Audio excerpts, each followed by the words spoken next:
Good afternoon and welcome. DMA, a division of ANA, is proud to present this webinar from our email marketing arm, the Email Experience Council, or EEC. Today's webinar, What Does the Future Hold for Email Marketing, is sponsored by the EEC and MessageGears. I'm Jocelyn Argren, EEC Director of Events and Education. DMA and the EEC are proud to support informative events like today's webcast. If you would like to learn more about DMA, please visit thedma.org, and for more information about the EEC, visit emailexperience.org. Join the conversation today and contribute any questions or thoughts you have by using the question function found on the right-hand side of your screen. We will do our best to address all of your questions at the end of today's session. The speakers' presentations and comments represent their own viewpoints and do not necessarily represent the views of DMA or EEC. We hope that you enjoy today's webinar. Joining us today is Will Devlin, Senior Director of Marketing from MessageGears. With that, I turn it over to Will. Thanks so much, and thanks to everybody for joining us today. We'll talk a little bit about what the future holds for email and email's role in how brands are interacting with consumers in the future over the next 25 minutes or so. Not going to keep you the full hour, and hopefully you get some benefit out of this.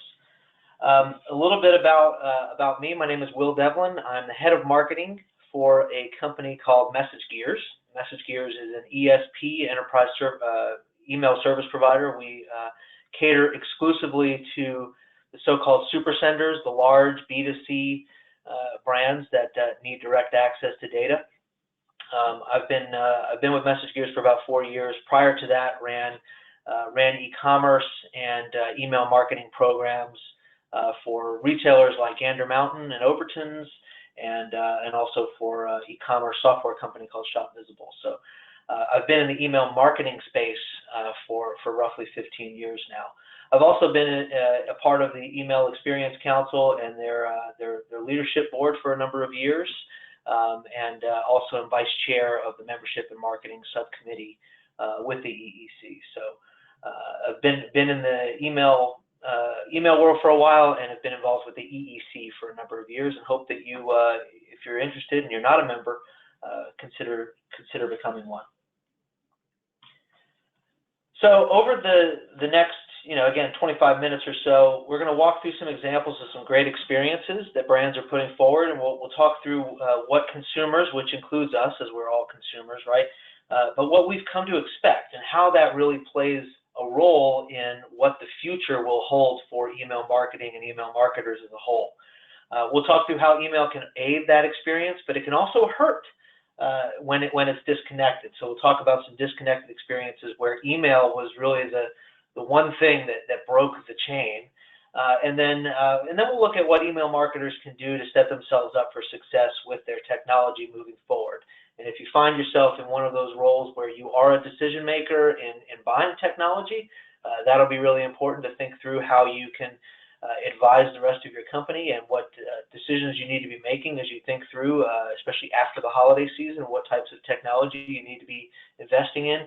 If you're a little bit more of a junior marketer, somebody that's just getting into it, maybe a couple years experience tops, you can use that to really showcase to the rest of your team and to people within your organization, here's how we can move forward, here's how we are going to catch up and stay ahead, really, as things evolve in the future. So we'll get started. What does the future hold for email marketing? And also, as mentioned, if you have any questions throughout, there is a questions function within the webinar platform here. If you have anything you want to ask, just go ahead and ask it. We'll try to get to it at the end, and if not, we'll certainly follow up with everybody.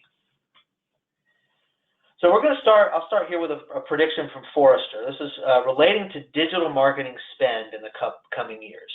And so this is what companies will be spending on digital marketing.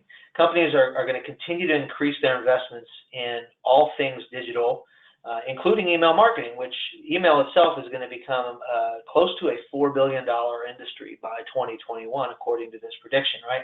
And digital marketing spend is going to amount to about half of total ad spend by 2021. So the net here is that as the world becomes more digital and as technology continues to advance and as we continue to remain attached to the devices in our pockets and around our wrists and in our bags, brands are going to continue to invest in digital.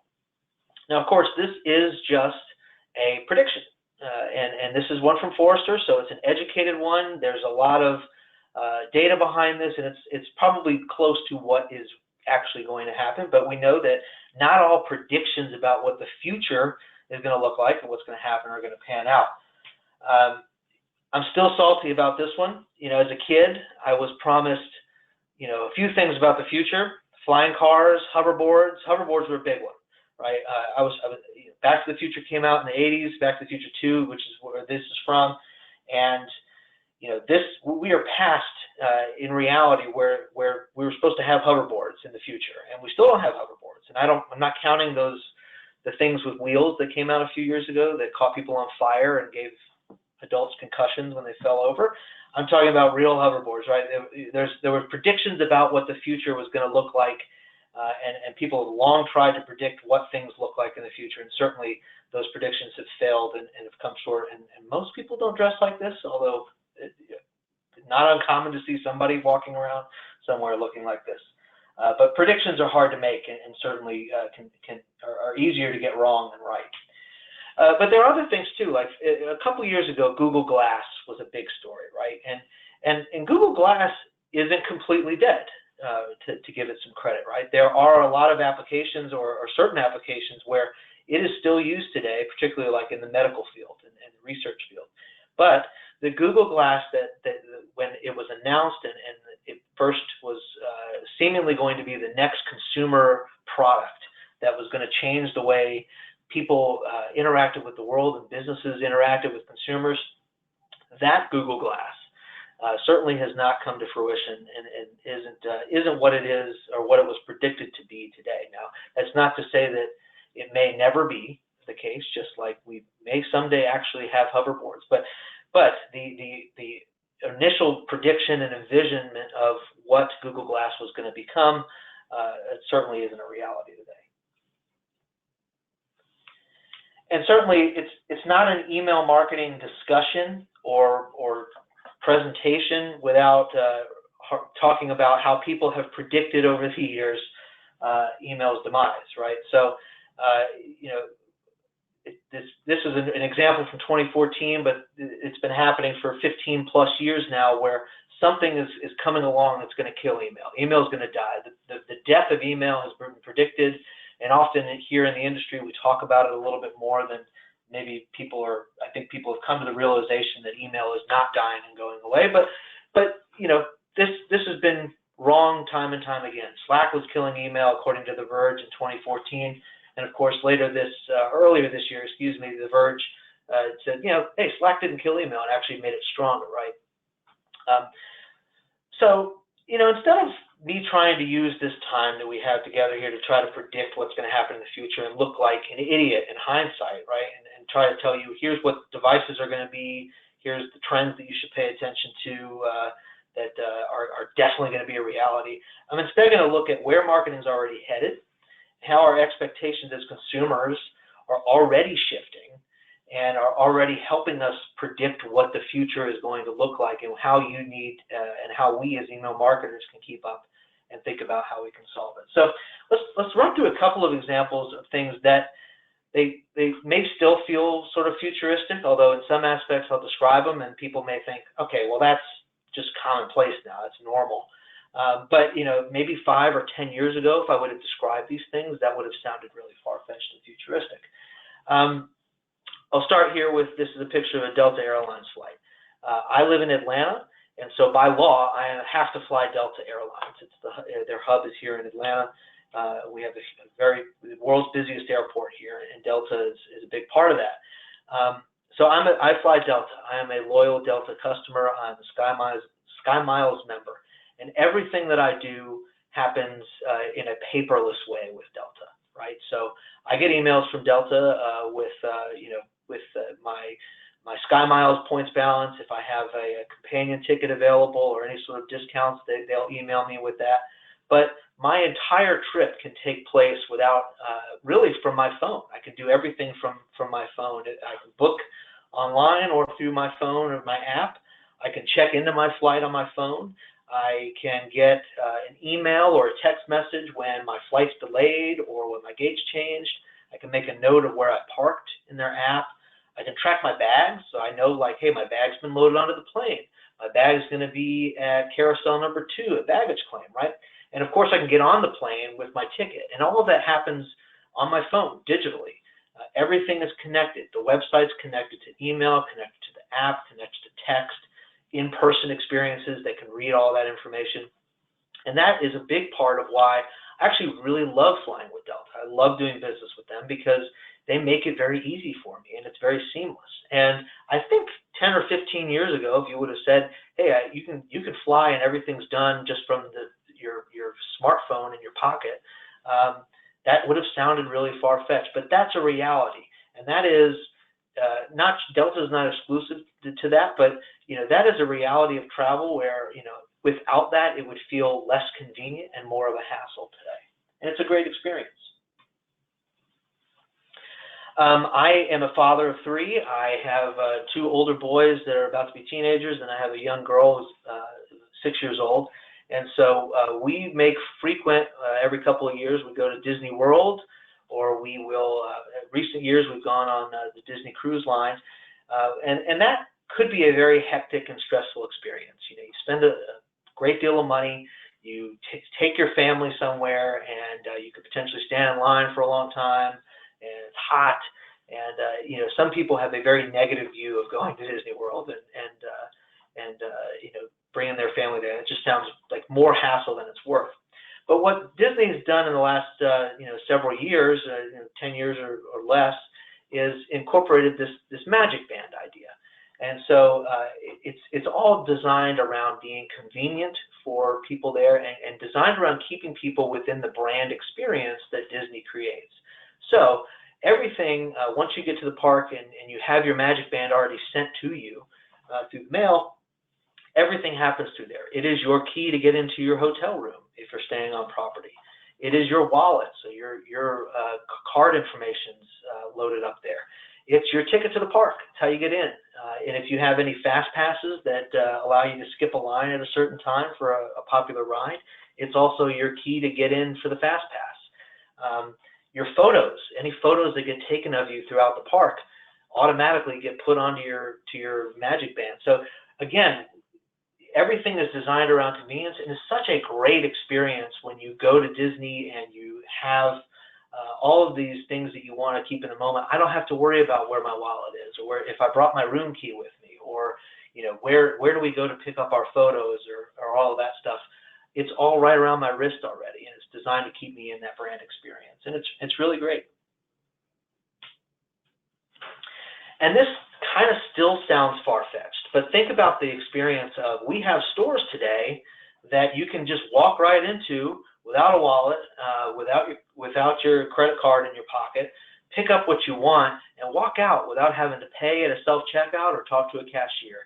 This is the Amazon Go store in Seattle, and everything is hooked up to your Amazon Prime account. And so you walk in, you walk out with items, it knows what you're walking out with, and it just charges your Prime account.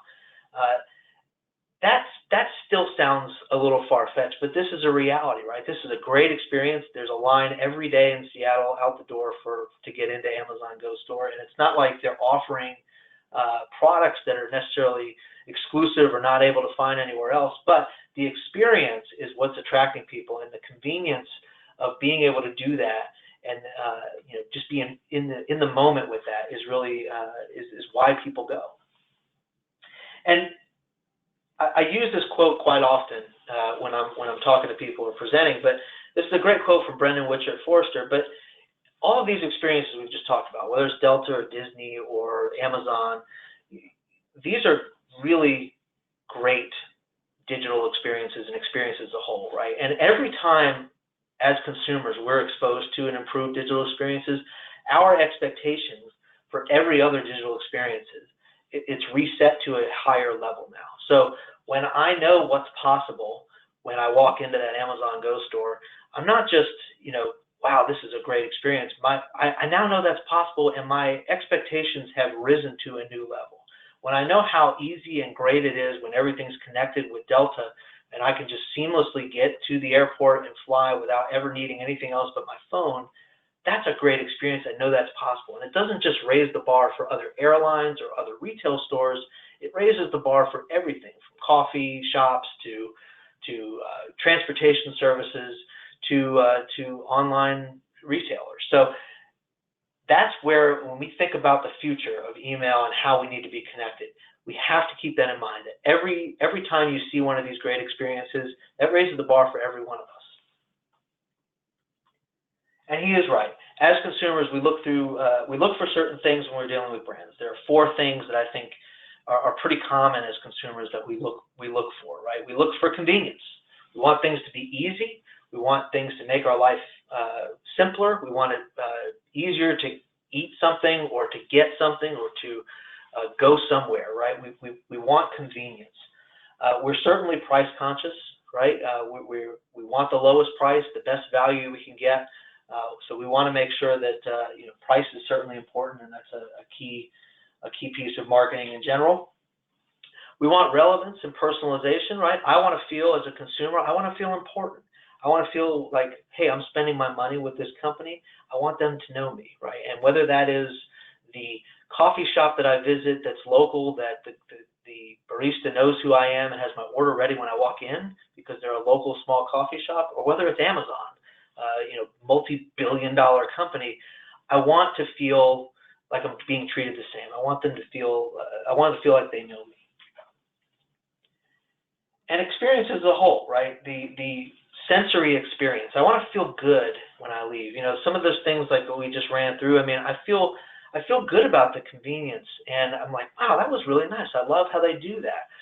I've checked my balance of my American Express over the phone before, and it actually texts me a link that pulls up an app where I can, pay my bill or do things, and that's just a neat experience. So that sensory really just experience raises the bar again, and it's something that we come to expect from everybody now. Again, I know that's possible, and I definitely want to be involved. There's a few things that, we'll talk about, convenience, right? So 51% of consumers would love to be able to navigate, to be able to get information, to be able to pay using their phone in stores, right? So we have devices in our pockets that are capable of doing so many things today, and we want them to do those things. We want brands to be able to help us utilize those. We spend more time than ever on our mobile devices. Chick-fil-A is a great example, but there's so many others. A lot of restaurants, especially, they make it really convenient with their app. So Chick-fil-A, Atlanta company, a client of ours as well. But I can order ahead if I'm craving Chick-fil-A and walk and skip the line. And even here in Atlanta, where there seemingly are 1 billion Chick-fil-A's, every one of them is packed. There's a line wrapping around the building in the drive-thru, and there's a long line inside. It's a really nice experience, and it's very convenient for me to have the app, pre-order what I want, and then be able to just walk up and get it. And that just makes me feel good, and it's certainly very convenient for me, right? It makes my life a lot easier. 77% of people are open to the idea of handing over data in exchange for discounts. So we talk about price being a key thing that consumers are expecting, right? I'll never get to the point where price doesn't matter. I'm always going to be looking for the best deal. So even in today's world where data privacy is a big concern and a big issue, we still expect as consumers to give something up in order to get the best price for something. And whether that's something simple like an email address or perhaps our name, maybe a phone number, maybe it's enabling location on our phones, whatever that is, we understand there is going to be a little bit of a trade-off in that if I want discounts or I want a better experience overall, I'm going to have to hand over something in order for them to be able to give us that. 35% of consumers say that they're more likely to purchase from a retailer that sends personalized advertising. This should be no surprise to anybody that's on this call. If you're in the email industry, by God, you know that personalization is key to what we do and how we grow this this industry moving forward, right? And it has become such a cornerstone of what we do as an industry and how we are helping deliver those great brand experiences. So, you know, personalization is key. We all know that being treated well and treated personalized is super important for us. Speaking of experiences as a whole, this is from Pricewaterhouse. People shop just as much on their phone now, if this is a 6-year trend here, just as much on their phones now as they do on their PCs, right? And so that means that as we build emails and as we deploy emails and think about where people are linking to and clicking and the experience they're having, we have to keep that in mind. They're not just viewing this on their computer screens or laptops. They're viewing it on their tablets. They're viewing it on their mobile devices. Another really interesting thing here that you'll notice is that the in-store experience is actually starting to trend upward. So how often do you buy products through these channels? Well, more people are starting to creep back into stores to buy products. And again, I think there's a couple of reasons for that, but I think part of it is attributed to that desire for a more sensory and satisfactory experience that people have. 56% of people want that click and collect point, like their phone, to do a lot for them. They want to be able to return items, they want to be able to get a refund, but they also want to be able to maybe try stuff on before they buy it. That's always been one of those barriers that if you've been in the industry for a while, you've been in e-commerce for a while, it was a big thing even just as little as 15 years ago to get people to, well, I like touching things and smelling things and feeling things. Being able to do that online is a little bit tricky, right? And so thinking about how you can do that, there's a few examples. Sephora does a great example through their app where you can take a picture of yourself and then try on makeup and different things, see what a shade of lipstick looks like on you. And Wayfair also does a great job of, you know, if I'm shopping for furniture online, how can I see what this is going to look like in my home? How can I, you know, before I buy it, what's this going to look like? I'll have a little bit more confidence in that purchase. So these are great examples of brands that are doing what they can to hit on those 4 things, right? Convenience, price, personalization, and then that overall great sensory experience. And email plays a really big role in that collective mix. Without email, that experience that I talked about with Delta or Disney or Amazon, it's not the same. Email plays a really important part and really enhances what's going on. But the flip side of it is that email can also distract and ruin an experience if it's not done right. So a colleague of mine, you know, Jay-Z and Beyonce rolled through Atlanta a couple of months ago, I think. A colleague of mine before the concert came to town bought tickets for him and his wife to go. And, you know, they're not cheap tickets, but it's a big concert. It was a 2-night event, so he could choose which night he wanted to go to. And so he went to one of the more popular sites to buy tickets. It's not like he went to some off-brand side site somewhere. And he bought tickets for the concert. And, you know, it was a high consideration purchase, so he had put them in his cart, and then he went and talked to his wife about it, and they decided, yeah, we're going to spend the money and go. He bought the tickets. He was really excited about it. The next day, that company sent him an email saying, hey, come back and buy your tickets. And it kind of threw him off. It's a little bit of a panic moment. Did I buy my tickets? Oh my gosh, did I not complete I thought I completed the order. He went back and looked, and yeah, he did complete his order. And, you know, we work in the email marketing industry, so we noticed it more so than maybe a general consumer would notice. But it was really just the fact that this program had been set up on the email side that had been triggered to say, okay, they put something in their cart, and we're going to send them this thing the next day if they haven't purchased. And it didn't recognize that he had made the purchase yet. That information hadn't made it to his email vendor.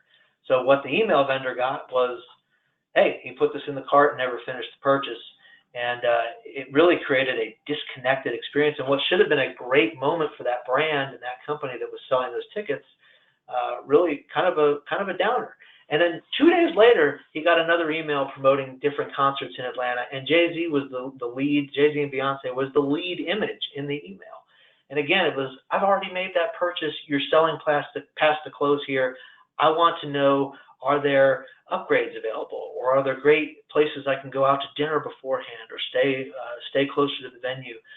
It was a big missed opportunity, and it wasn't a great experience, and it's one that we're talking about here. It's kind of clunky.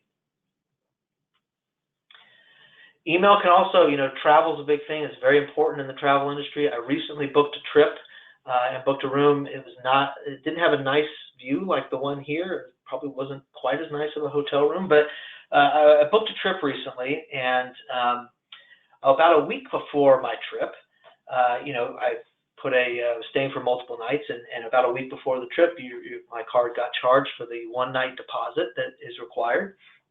And because of that, it triggered in their system. They had a rule that said, hey, when their card gets charged, that means they're checking out. And so I got an email about a week before my trip saying, thanks for staying, we see that you're checked out. And I also had this moment of panic, like, oh my gosh, like, did I book the wrong dates for this trip? I can't believe that. And really what it turned out to be was just a faulty email trigger set up to recognize payment, but not recognize that, hey, that first payment's going to be the deposit. So I'm sure they fixed that by now because I reached out to them, but it was kind of a bummer, and it was kind of a panic. And think about the bad experience that I had as a consumer, and also think about the costs associated with that. I mean, if I called their call center and panicked about that, that's costly. I also may hesitate if I'm going to book another trip with them. If I was just a normal consumer and not recognizing the industry limitations there. And then finally, a lot of us now are, utilize food delivery services. It's great. I can order from my favorite restaurant, have it delivered to my office or my home. And I used one here in town a couple of times and had a great experience. No issues. I loved it. I loved the convenience. But there was one time that I placed an order and it didn't move. The order was scheduled to arrive at like 12:15. And by 1 o'clock, I still didn't have my food, and I was getting hungry, and starting to wonder what was going on. I had a really hard time contacting customer service with this company. Finally got a hold of somebody. They contacted the restaurant. They got things moving. And then, the driver that they had wasn't extremely friendly. I work in an office building. They couldn't find a place to park, so they had me go down to the street to meet them on the street. It wasn't convenient, and it wasn't a great experience. But before my order arrived, I had an email that came into my inbox asking me to rate my order. Obviously, that email was triggered off of a order confirmation type of thing, and it had some sort of a time delay, assuming that everything would go on time. But it wasn't on the delivery confirmation; it was on the order confirmation. So I had an email in my inbox before my food had arrived, asking me how the experience was. Which was kind of like rubbing salt in the wound. It wasn't a pleasant experience, and I haven't used them again. So I guess the net of all of those stories are that experiences matter, good or bad. Email can help enhance it, and sometimes it kind of sticks in the background, but email also really can noticeably break that experience. The good news here is that brands say that they're committing to improving this, right? And we need to get better. And as email marketers, we play a huge role in this. We are communicating with and enhancing interactions for loyal customers that trust us. And that can be really hard, and it can be even harder without the right technology. So let's review what marketers need in their arsenal to be successful moving forward. And this is where, again, where things are already heading. This is not me predicting something or saying, hey, this is, these are the 5 pieces of tech you need to buy. Like, this is, you have to do this. This is already happening today, and you're going to be left behind in the near future if you don't do this. So if you want to provide great experiences like the ones we talked about here today, here are 4 things you need to focus on. The first one, you have to have a centralized source of truth. A single source of your customer data is extremely important. You have to have tools that are location agnostic, and we'll explain that in a second. You'll have to have smart and scalable technology, and you'll have to have tools that allow you to orchestrate things across all interactions with your brand. You can't think of your departments or your channels of execution as siloed communication channels. They all have to be executed in concert with one another. So the centralized source of truth, the Relevancy Group, which is a research firm, they recently found that less than half of enterprise organizations have a centralized data repository. And in order for businesses to successfully implement a coordinated experience, all facets of marketing really have to share the same database and utilize the same information to target customers, right? Whether that's digital information or offline channels and purchases or call center interactions. This is a top priority for marketers. That same study from the Relevancy Group found that that was the #1 priority for marketers, is to figure out how to get that central source of truth. It was also one of the biggest challenges in terms of how to implement it. But it is the only way to be able to create access to customer data, is to have that single source of truth. Location agnostic tools. So data is everywhere, right? You've got data, more tools that have, require you to send data from, if you have that single source of truth, they're requiring you to send data to an ESP, and to your mobile provider, and to your web platform, and your analytics vendor, and all of these things. And this is creating and helping contribute to those bad experiences, right? Those examples we talked about just a second ago with like the ticket vendor and the hotel, those are results of a system being out of sync or lagging behind something else. And that really, that's the unfortunate reality for some of us, that our tools are all over the place and they don't easily talk to each other, and they don't quickly work with that customer data set. We spend a lot of time in marketing, especially thanks to popular marketing tools like marketing clouds, figuring out how to move our mountain of data from the left side to our various tools like our ESP, right? We can't move the whole mountain. There's too much data, it's too many moving parts, and it's too huge. So we'll try to move bits and pieces of it, and that's really where things get out of sync, right? And that's really the wrong way to think about it. That's backwards. So when we talk about location agnostic, we're really talking about finding tools that live where your data already exists. Instead of moving the mountain to where your tools are, have your tools live where your data is. Find tools that come to the mountain. This is critical in being able to target the right people on the right device, the right avenue, with that right message. If the data is stale in any one of these cases, as in like the ticket case, vendor case, or anything, you're going to have problems. Smart and scalable technology. So there are tools out there and technology, especially ones that utilize machine learning, that are smarter and that can automate things that just can't be scaled by humans. There are vendors that come top of mind for me, like Phrasey and Persado on subject lines, or Movable Ink and Live Clicker on open time personalization. Those things can't be scaled by humans very well, if at all. But those tools help us create a better experience for the recipient, and really let the humans do the creative aspects and the tech do the grunt work and the heavy lifting. So again, testing and experiment tools, analytics, journey building. There are some examples out there of technology that really can scale things better than humans can. And finally, you have to have a connected ecosystem. And again, this goes back to that single source of truth. Everything has to work in concert. Tools and internal departments should be best of breed and connected, so they're all playing the same game. Email can't be running off doing its own thing. Imagine the experience we talked about with like Delta or Chick-fil-A or heck, even Starbucks. If their email department didn't talk to anybody else and were just running their own campaigns on their own schedule, it doesn't work. It breaks down. The experience is bad, and it's not going to be sustainable in the future for you to do that. And again, these are not just nice to haves. Some examples of this in the wild, right? And this is a travel brand that we work with, but they took the approach of centralizing all their data to a single source of truth, finding technology from an email and a marketing communications and website standpoint that all live with where that technology or where that single source of truth already lives, and utilizes that data in real time. So everything's in one place, and it's all keying off of each other. And in the first year, they saw a 100% ROI increase because marketing is able to utilize data effectively and quickly. And they also created enough efficiencies for IT because they don't have to have them involved in this ongoing maintenance of shipping pieces of data back and forth to various vendors and different outlets. A retailer that I know,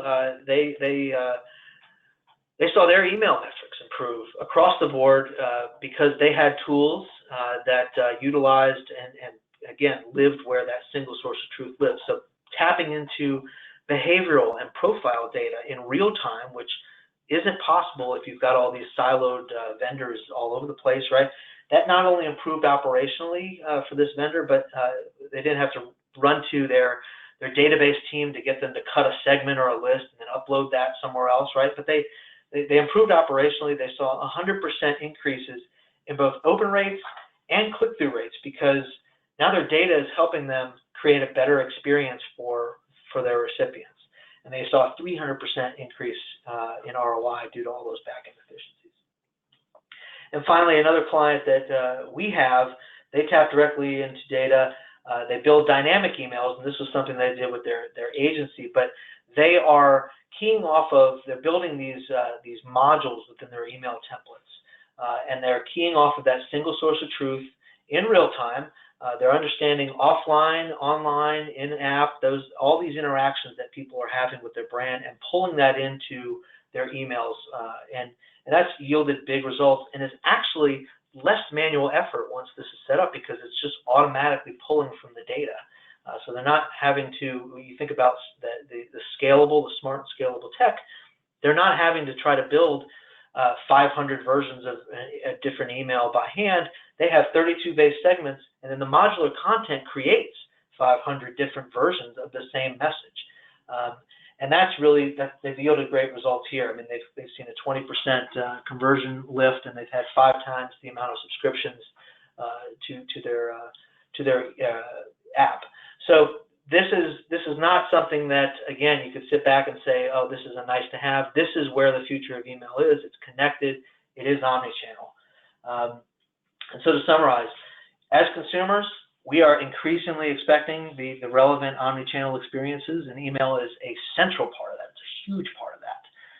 And siloed technology and departments are never going to allow for that to happen. So you really have to think about finding the right technology that internally you have to be structured this way, but the tech should feed off of that single source of truth and allows you as a marketer to be more creative and tap into your customer needs.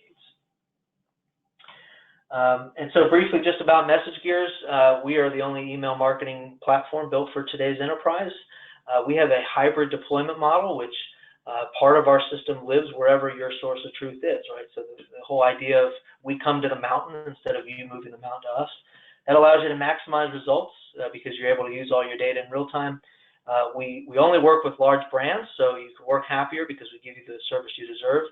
And part of the hassle of email vendors is switching. People hate switching. It's lengthy. It's a pain in the butt. It's costly. Not with this new way for MessageGears. We help you migrate faster. It's very easy. We can get people up and running in an afternoon. So again, the idea of this is being the old way where all your data is in silos. Your ESP lives with your data. There's no data mapping. I don't have to figure out how to get data out from my system into somebody else's. There's no syncing. There's no lag time. And we are working with some of the largest, most demanding brands out there today, from the travel and the service industry to retail to finance. And we'll put our money where our mouth is. So this hybrid model allows us to again implement very quickly. So we offer something that a lot of vendors in the enterprise space don't. We can get you up and running, and you can see what it's like to be keying emails and programs off of your live internal data. We can, in many cases, get that up and running in an afternoon. And it's once you see how powerful it is, you're not going to want to look back. And so with that, I want to thank everybody for spending some time here today. The folks at EEC are going to have a few things that they would like to cover here in a second. But if you have any questions, go ahead and chat them now. If you want to follow up with questions offline, my email address and Twitter handle are here. And I'd love to follow up with everybody. I'd love to meet everybody afterwards. Great. Thanks, Will, for providing some insights on what the future holds in email marketing. Just a quick reminder, if you guys have any questions, please use the question box on the right-hand side of your screen, and we'll get to them in a few minutes. I did want to take an opportunity just to talk a little bit about the EEC. Will, if you don't mind just moving forward. We have some great benefits for joining. When you join the EEC, we knowledge share and network with your peers. You can also participate in one of our EEC subcommittees, current openings at the education and events, marketing and membership and advocacy. If you want to participate or have questions, please contact us at the EEC.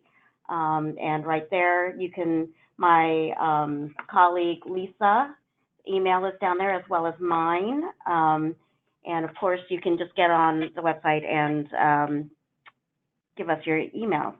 We offer access to really some great content as how-to guides on email authentication, CASL compliance, and a global email marketing, which is totally web-based, interactive to show anti-spam and data protection regulations in 77 jurisdictions. You can also further your education by attending any of the local meetups, webinar, or coaching clinics. In just a few short months, we're going to have our email evolution conference from April 24th to the 26th in Savannah.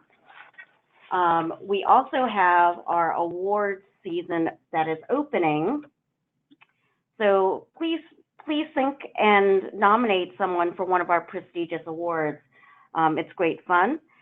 And then finally, if you're looking for more events on email marketing, we have a couple coming up.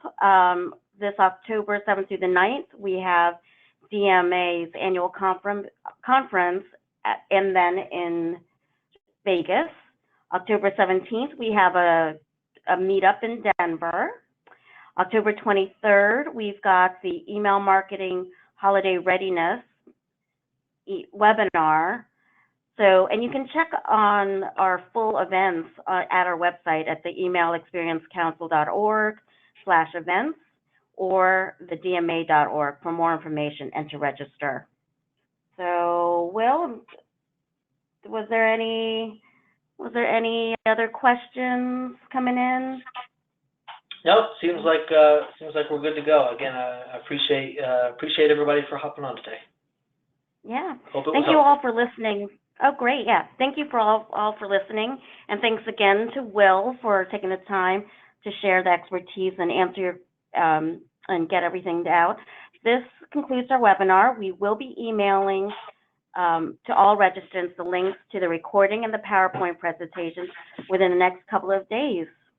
Thank you for joining us, and enjoy the rest of the day. Bye, everyone. Bye-bye, everyone.